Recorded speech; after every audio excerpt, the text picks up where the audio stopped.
هی این ماسکو بذارا، هی جوانتر شد. دانه چیا رو با شیر کاملا قاطی میکنم، میذارم دانه چیا کاملا شیر رو جذب کنه، یعنی 15 تا 30 دقیقه باید بذارین بمونه. حالا ببین بافتش چجور شده، همینقدر نرم و لطیف.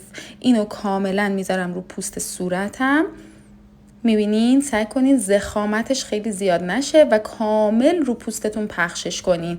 2 تا کار خیلی مهم و جذاب میکنه این ماسک. یکی اینکه کاملا جوانسازه، 2 اینکه انقدر پوستتون رو نرم و لطیف میکنه که مثل بچه میشه. حالا میذارم 20 دقیقه رو پوستم بمونه، بعدش برش میدارم و پوستم رو با آب خالی میشورم. اصلا همون لحظه احساس میکنی چقدر پوستت نرم و لطیف شده. مقدار مواد و اینکه چجوری از این ماسک نگهداری کنید رو توی کپشن براتون نوشتم. پست واسه دوستات بفرست. من اینجا لایک نشون دادم و گوشیمم خیلی خوشحال شد.